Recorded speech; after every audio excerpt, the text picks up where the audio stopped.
नमस्कार, आप देख रहे हैं विटनेस टाइम्स और मैं हूं आपके साथ केपी सिंह। तारीख थी 24 अप्रैल और घड़ी की सुइयां रात के 8:51 की ओर इशारा कर रही थी। तभी मूक नायक की फाउंडर पत्रकार मीना कोटवाल ने न्यूज एजेंसी ANI का एक ट्वीट रीट्वीट करते हुए लिखा, दलित के घोड़ी चढ़ने के लिए PAC जवान और पुलिस फोर्स बुलानी पड़ रही है। यह तब हो रहा है जब देश में बाबा साहेब का संविधान लागू है। सोचो हिंदू राष्ट्र मनुविधान में तुम्हारी स्थिति क्या होगी। सोचो, आई रिपीट, बार बार सोचो। यह भी सोचो कि मनु युग में पुरखों के साथ क्या हुआ था। बस फिर क्या था। 24 अप्रैल की रात के 9:30 तब बजे जब बुलंदशहर पुलिस ने मीना कोटवाल को उनके इस ट्वीट के लिए उनके खिलाफ अभियोग पंजीकृत कर कार्रवाई करने की धमकी दे डाली। बुलंदशहर पुलिस ने मीना के ट्वीट का रिप्लाई देते हुए लिखा, आपका यह ट्वीट सामाजिक सद्भाव के लिए खतरनाक, भड़काऊ तथा अत्यंत आपत्तिजनक है। कृपया इसे तत्काल डिलीट करें, अन्यथा आपके विरुद्ध अभियोग पंजीकृत कर वैधानिक कार्रवाई की जाएगी। बस फिर क्या था। पत्रकारों के एक समूह को बुलंदशहर पुलिस का ये धमकी भरा रवैया बिल्कुल भी पसंद नहीं आया और फिर ट्विटर पर ही पत्रकारों ने इस पर सवाल करना शुरू कर दिया। बोलता हिंदुस्तान के पत्रकार पुनीत कुमार सिंह ने ट्वीट करते हुए पूछा, पुलिस सोशल मीडिया पर धमकी कब से देने लगी भाई।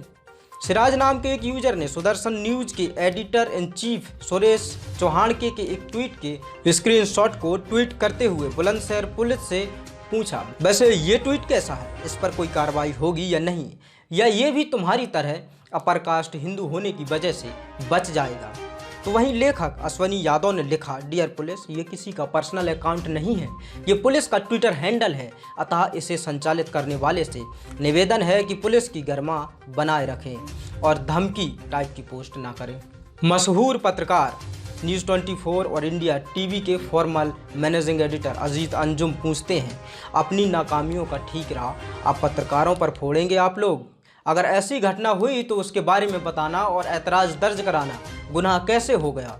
महेश नाम के एक यूजर ने पूछा, dear Bulandshahr police, someone you, जो हो रहा है संविधान के खिलाफ उस पर कुछ एक्शन नहीं लिया, पर मीना कोटवाल जी के ट्वीट से दंगे भड़क जाएंगे।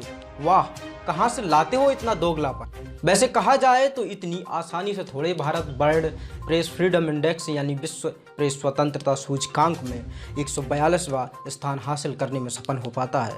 इसी प्रकार के अनैतिक कृत्यों ने ही तो आज भारत को इस मुहाने पर लाकर खड़ा कर दिया है।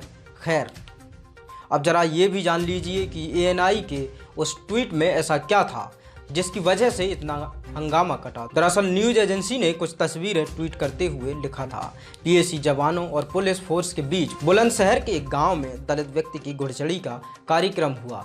ASI विनय कुमार सिंह ने बताया, पुलिस से घुड़चढ़ी के लिए अनुमति मांगी गई थी, हमने एहतियात के तौर पर फोर्स लगाई है। घुड़चढ़ी का कार्यक्रम शांतिपूर्ण तरह से संपन्न हुआ। इसी ट्वीट को रीट्वीट किया था मीना कोटवाल ने, जिसके बाद बुलंदशहर पुलिस का बेढंगा जवाब आया और इस पर खूब हंगामा हुआ। पर ऐसा नहीं है कि ये महज पहला या आखिरी मामला हो। इस ट्वीट रीट्वीट के ठीक एक दिन बाद यानी 25 अप्रैल को एक और ट्वीट आता है। अब इसे न्यूज़ 24 की ओर से ट्वीट किया गया था, जिसमें एक वीडियो साझा करते हुए लिखा, राजस्थान के जालौर में दलित दूल्हा दुल्हन को मंदिर में घुसने से रोका। पुजारी ने कहा, तुम्हारे लिए बाहर बनाई गई है जगह। पीड़ित दूल्हे की शिकायत पर SC/ST एक्ट के तहत मामला दर्ज। इस ट्वीट में साझा किए गए वीडियो में आप साफ देख सकते हैं कि कैसे एक उम्रदराज व्यक्ति दूल्हा दुल्हन को मंदिर में घुसने से रोक रहा है और बाहर ही उनके लिए जगह होने की बात कर रहा है। अब जरा सोचिए, इस प्रकार की दोगली मानसिकता का विरोध करना क्या वाकई गलत है?